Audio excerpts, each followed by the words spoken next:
Alright, I'm gonna try to make this video as short as possible, um, but there's a good amount of info to go over. Um, I would probably estimate as a team we're probably at like 40% understanding of the system, with some more than others. But now that we're in the playoffs, that percentage needs to double. Um, so obviously we're gonna be playing Los Tigres again for the third week in a row. This time, though, but this time they will be fresh, and not off a back to back. So expect the game to be more lively and physical than our last game. Um, Now the two teams that we have to go through in playoffs, we haven't beat yet. Obviously, after those 2 years, if we beat them, we'll face the what's it called, the Longfellow Layups team. Now that those two teams, Los Tigres and Longfellow Layups, are two teams that we haven't beat yet. So basically, Monday we need to have our best performance and play our best game yet. Now we play the best when we keep possessions of both teams low and we don't let the game get too open, especially on transition. Our transition defense is probably like the weakest part, um, of our defensive game.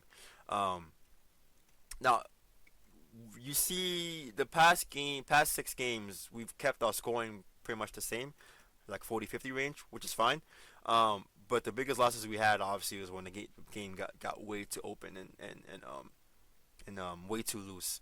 Um, you see the 40-60 game, um, the 53-83 game. So we play best when the game is close and we kind of control the tempo. Um, so the goal coming into Los Tigres, right now I'm only focusing on Los Tigres. The goal coming into Los Tigres, and this is especially more important now that we're probably gonna play back to back if we win the first game. The goal come Monday should be to limit possessions on both sides. Um, and how we do that starts with what we do with the ball. Um, so on offense, last game we did a pretty good job of being more decisive with the ball, not holding the ball too long, just attacking when we want to attack, shooting when we want to shoot, not too much thinking on the ball, more thinking off the ball, um, relatively more than before. But coming into this game, our goal every offensive possession, on top of being more decisive, is to attack their fat bigs and bully their weak smalls. That should be the goal every single possession. Every single possession.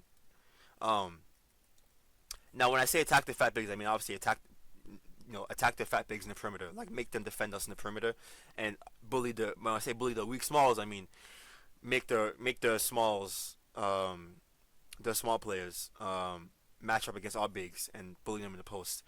So kind of the attack the turtle or bully the mouse kind of mentality, with the turtles being the fat bigs and the mouse being the weak smalls. Now I added two new set plays on top of our previous two, um, for us. Now set play three, the first one I added. The whole point of this set play is to get a layup or a paint touch for, um, well, yeah, get a layup or a paint touch for one of our forward slash bigs.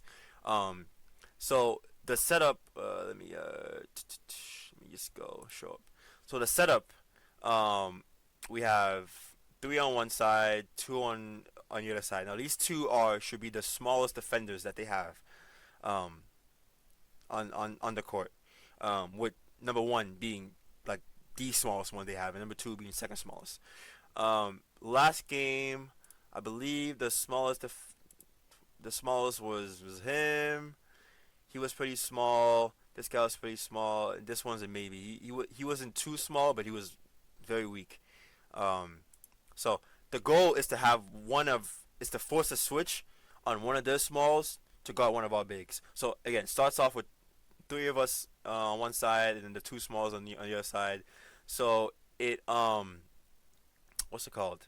It starts off with a flex screen from one of our bigs, and the flex screen is basically a cross screen, um, coming from the baseline. So one of our bigs comes, sets a flex screen for one of their smalls, and then the person that's getting a screen would kind of just flash in the paint and then fill out the corner. Now, if this flash is open, we can hit him. That's always an option to play the easy pass. But again, um, the goal should be to get one of our smalls, get one of their smalls to be one of our bigs. This happens, the switch happens. Their big goes on our small in the corner. That's fine. And now we have our big against their small. And at this point, our big should seal, establish position. And I go to the paint and get ready for a pass. Um, how this looks like visually is like this. Um, so here's our big. This would be either Rune, Zach, or me. We're trying to target this small. Put the picture back again. One of these guys.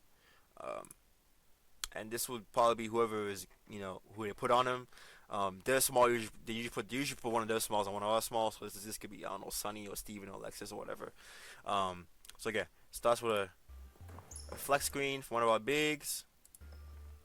And then in this video, this guy stops here, but the goal should be to clear out the paint. So he would empty out and go to the corner, but it's whatever. So now again, like I said, our big should seal position. Get ready for the pass. Good. And go up. Another example of that is here. Again, flex screen happens. And again, once that switch happens, seal, and then get ready to flash in the paint, and then go to work against one of those smalls. So that's basically how the play should ideally go if they switch. Now, if they don't switch, what we do is we add a additional back screen for our big to do on the second smallest defender. So how that will look? So yeah, if they don't switch, again, same startup. They're smallest in the corner, second smallest in the wing. Again, that flex cross screen happens, but obviously this time they're not switching, meaning the small defender stays in our small defender. Again, that flash is open, hit him. If he's going over or under the screen, he might be late to recover. But again, simplest first. If that's open, hit him. But if it's not, then our small would empty out the corner. And then, okay, so now we have a situation where their big is still on our big. So how we counter that and try to force another switch is our big sets a back screen, and that second smallest person, whatever, in our team will do a UCLA cut off that back screen. And then again, if that's open, hit him. If not, then our number 2 would just empty out in the corner, create some space, and then again 5 would seal out number 2, the second smallest defender. Yeah, this is okay. Yep. Seal out number 2, and then go to paint. And obviously number 2 will follow him, and 5 will follow all 2, because they don't want to let open up an open 3. And how that looks visually is, obviously imagine that the flex screen, whatever, they didn't switch, so our big will come down, set that back screen, and then again, if that's cuts open from all 2, then hit him. In this case, obviously their big is playing that that drop defense of the screen, the Josh Simon special. But yeah, this basically shows what a UCLA cut screen looks like. But again, the main aim for set play 3 is to get one of those small switched on one of our bigs, or to get a paint / layup opportunity. Now, set play 4 is basically the same thing as set play 3, but after that cross flex screen, the screener receives a pin down screen from our wing player, our number 2. And the main goal for set play 4 is to get a 3-point shot, or to force an opportunity for a closeout. How that looks in terms of visually. So same setup as set play 3.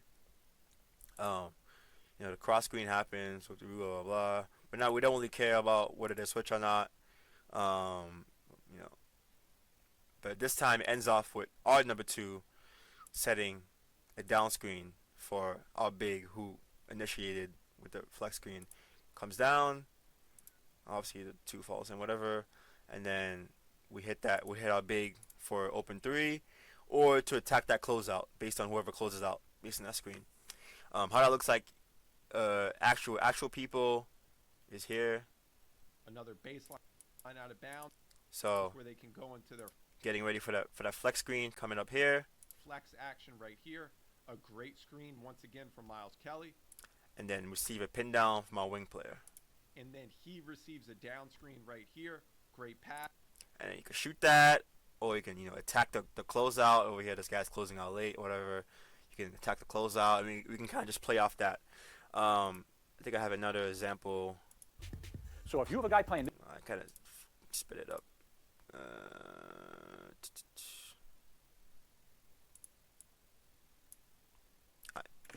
Here's how it looks. The flex screen happens. Then you receive a down screen. And you can pop or play off that closeout. So yeah.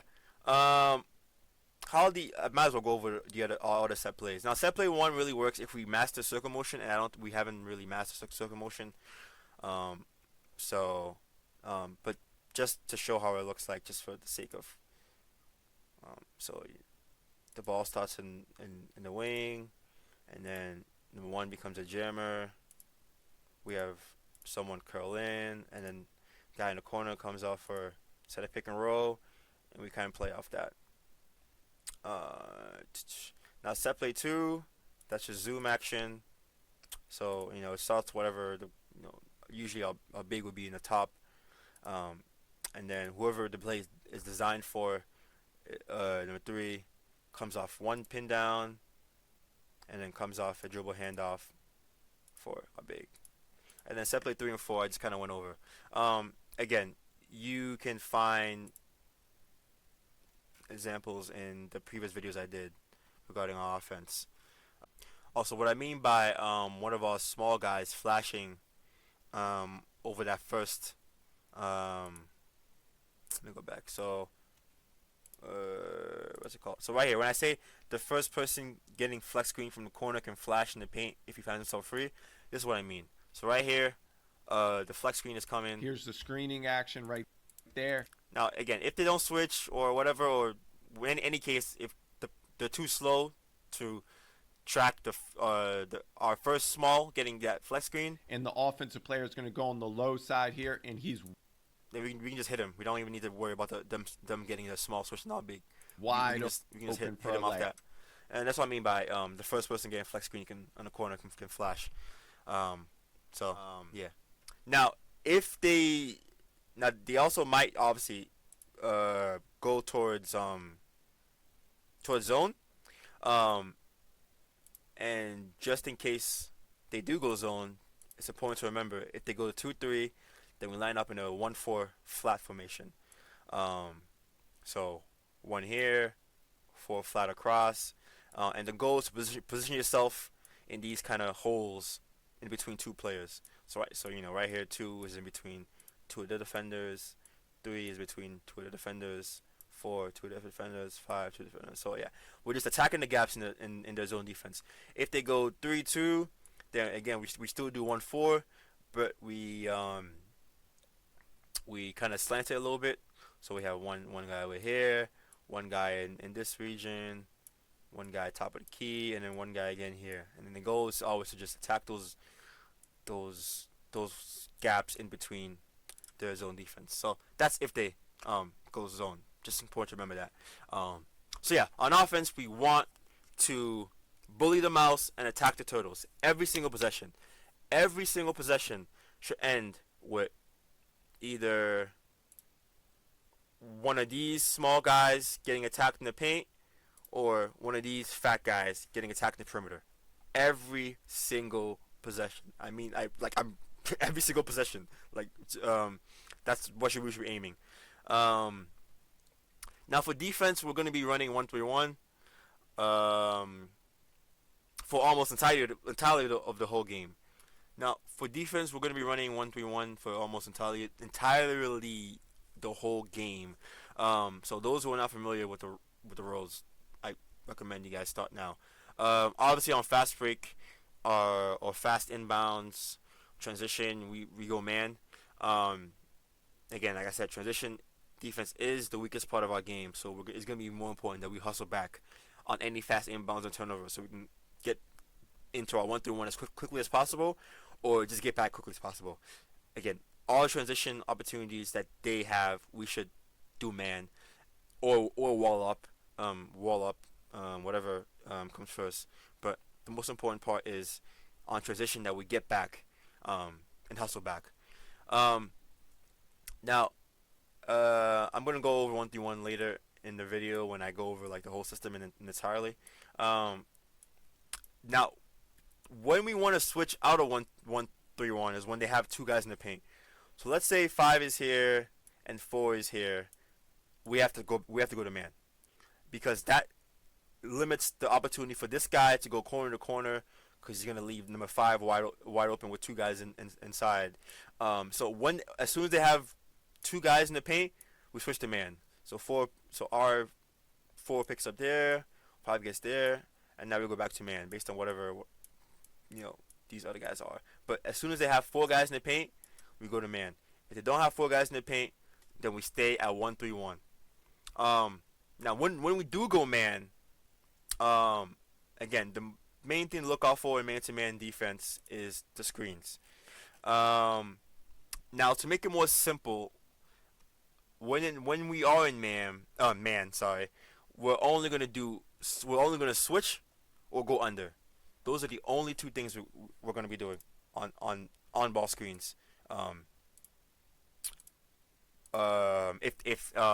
If we're in man. Obviously, ideally, we're in 1-3-1 the whole game, but there's going to be times where we are going to be man, and there's going to be times where we are going to have to defend ball screens when we're in man. So, the only 2 coverages that we're going to be doing come Monday are on screen defense when man-to-man is going under and switching. Switching, pretty self-explanatory. Under, the main important thing to look out for under is to have whoever man is setting the screen to jam him. And what I mean by that is, here's an example of going under. So obviously the screen is coming. Number 21 is going under. Now this is what I'm talking about when I'm being jam. Our big, whoever is having the man be the one that's setting the screen, jam the big so the big can't roll, and also make it easier for whoever's going under to follow the ball handler. This is what I mean when I say defending screens is a 2-person effort, because going under is not just you letting your man out there to dry and kind of have it navigate towards you and the screener. You want to make sure you jam your guy and allow the ball handler's defender to go under. So that's the main thing to look out for when we're going under. So again, screen defense, when we are in man, we're only doing under and switching. Don't worry about going over. Don't worry about icing. Just focus on under and switching. And again, the person whose main responsibility is to call out these coverages is this guy, the screenless defender. So, a good example. Screen left, under. Screen right, under. Just saying screen right, screen left is not going to do it. You have to say what coverage we are. Screen left, switch. Screen right, switch. Screen left, switch. Stuff like that. It's okay to for us to start going with under and then switching, but the main thing is communication. So there can be an instance when we call out under, and then they're playing around with the screen, and they're able to get the advantage, and then we switch. So basically what I'm trying to say is that we can go under and switch, or we can switch and go under based on how they play off their screens. But yeah, we're only going under and we're switching when we're man to man. 1-3-1. Obviously, you guys know the main goal of 1-3-1. If you don't, I'll go over it in the video after. But yeah, that's the main things want to look out for when we're man to man. So this is the part where I basically go over our system, a nice little compact little text. So this is basically an overview of our whole system. If you haven't watched any video before, or if you still don't understand the system, this should give you a good, solid understanding of how we should be playing. So on the ball, the priority should always be how can I get paint as fast as possible.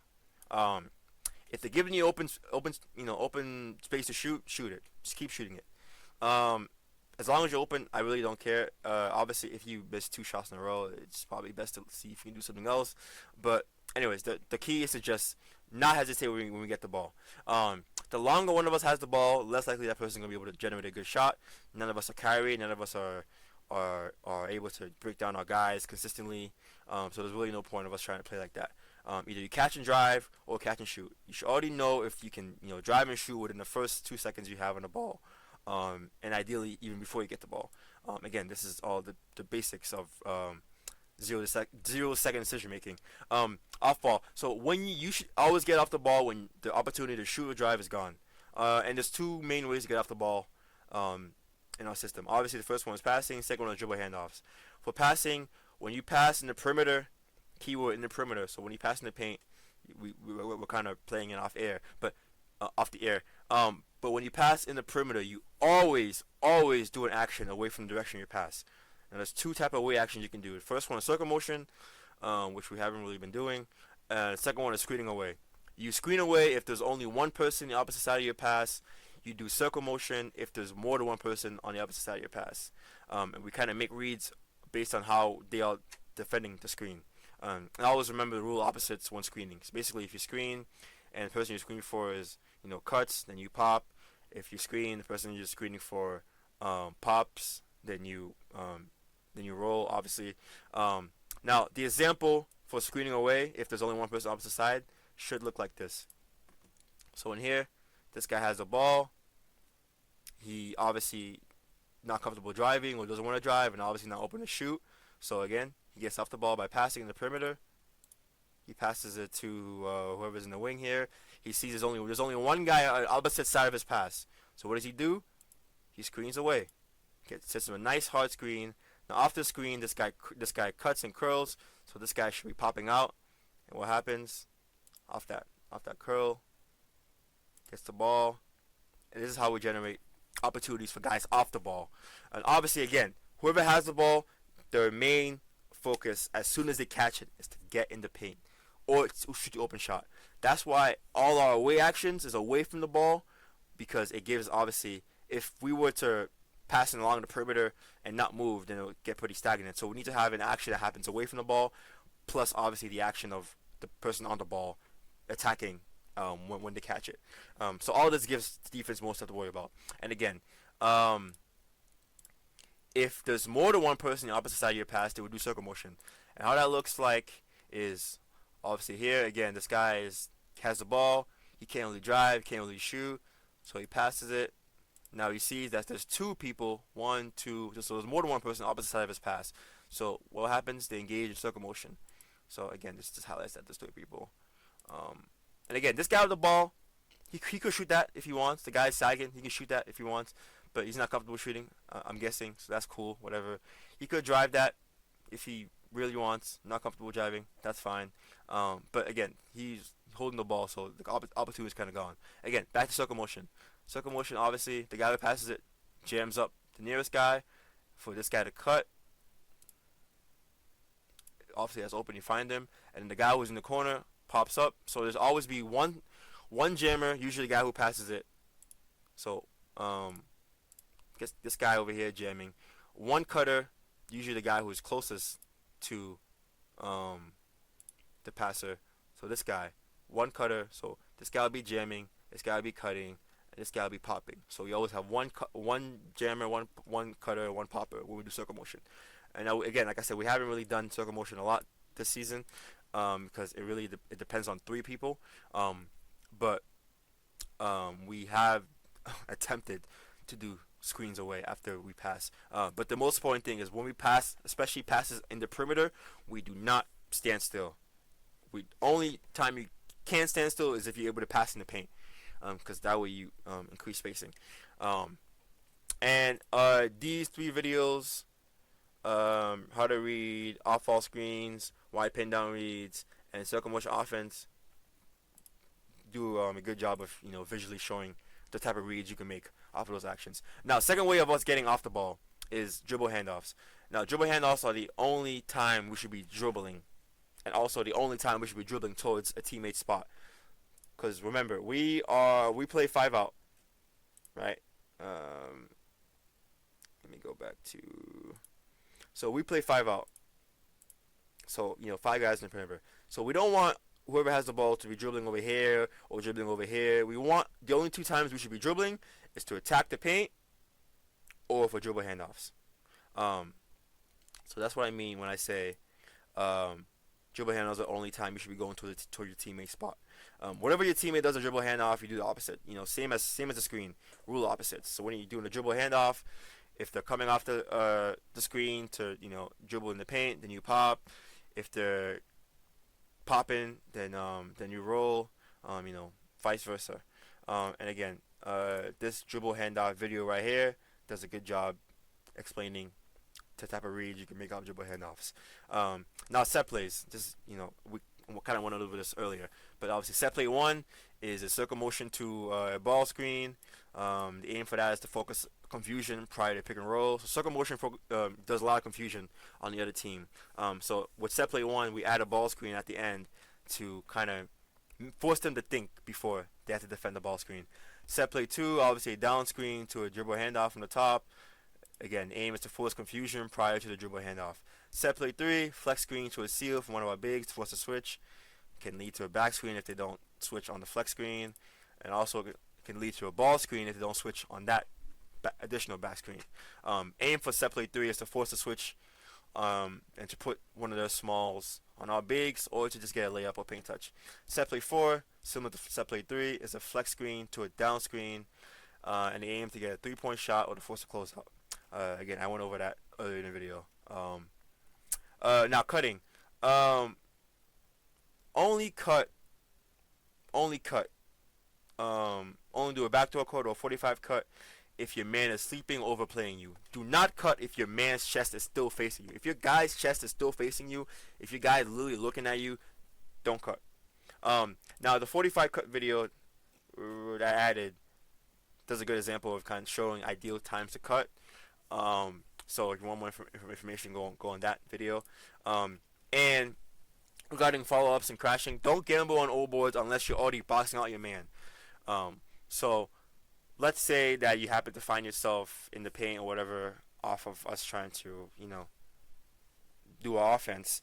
Obviously you can try to get the old board or whatever because you're already there and you're already boxing on your man. But if you're in the perimeter or if you're in the mid-range region or whatever and your guy is in front of you and you're not really in good position for a board, just get back. Don't worry about old boards. Just get back. Again, the most important thing on transition or quick inbound opportunities is for us to get back. Obviously on defense, 1-3-1. So here's all the rules 1-3-1. So let me also put